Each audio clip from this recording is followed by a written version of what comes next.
నగరి నియోజకవర్గంలో చంద్రబాబు పర్యటన నేపథ్యంలోని మంత్రి రోజా తీవ్ర స్థాయిలో ధ్వజమెత్తారు. ఇక చంద్రబాబు నగరిలో కేవలం డబ్బా కొట్టుకోవడం తప్ప నియోజకవర్గానికి ఒక్క రూపాయి కూడా కేటాయించలేదని విమర్శించారు. రాష్ట్రాన్ని స్వచ్ఛ ఆంధ్ర, స్వర్ణాంధ్రగా మారుస్తానని చెప్పి ప్రస్తుతం అప్పుల ఆంధ్ర, అరాచక ఆంధ్రగా మార్చేశారని మండిపడ్డారు. 4 సార్లు ముఖ్యమంత్రిగా ఉన్న చంద్రబాబు నగరి అభివృద్ధికి పట్టించుకోలేదని మాజీ మంత్రి గాలి ముద్దుకృష్ణ నాయుడు నియోజకవర్గానికి చేసింది శూన్యమని ఎద్దేవా చేశారని, వైసీపీ హయాంలో 100 కోట్లతో నగరిలో రోడ్లు, కాలువలు మరియు ఇతర మౌలిక సదుపాయాలను అభివృద్ధి చేసి చూపించామని రోజా పేర్కొన్నారు. ఇక నగరి ఆసుపత్రిని జగన్ ప్రభుత్వం నిర్మించిందని, అందుకే అక్కడ పర్యటిస్తే ఆ క్రెడిట్ వైసీపీకి వెళ్తుందనే భయంతో చంద్రబాబు అక్కడికి వెళ్లలేదని విమర్శించారు.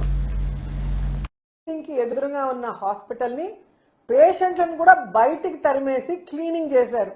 అక్కడ వచ్చి ఆయన చెత్త ఊడుస్తాడని. మళ్ళీ ఆయనకు తెలుసుంటుంది ఈ నగరి నియోజకవర్గంలో చంద్రబాబు నాయుడు ఏమీ చేయలేదు. వాళ్ళు ఎక్కడైతే కార్యక్రమం పెట్టారో 100 బెడెడ్ హాస్పిటల్, అది రాజశేఖర రెడ్డి గారి హయాంలో పునాది వేసుకుంది.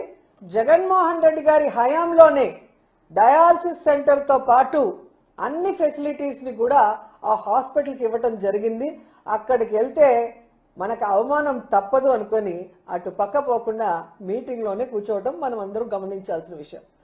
ఎందుకు ఇది నేను చెప్తున్నానంటే, చెప్పుకోవడానికి 4 సార్లు ముఖ్యమంత్రి అయ్యాడు చంద్రబాబు నాయుడు. ఈ నగరి నియోజకవర్గంలో చంద్రబాబు నాయుడు హయాంలో ఉన్న ఏ ఎమ్మెల్యే కూడా వాళ్ళ అధికారంలో ఉన్నప్పుడు ఇక్కడ ఎమ్మెల్యేగా ఉన్న అపోజిషన్ లో ఉన్న బాను గాని వాళ్ళ నాన్న గాని ఈ నియోజకవర్గానికి చేసింది శూన్యం. నగరి విషయానికి ఎత్తుకోండి.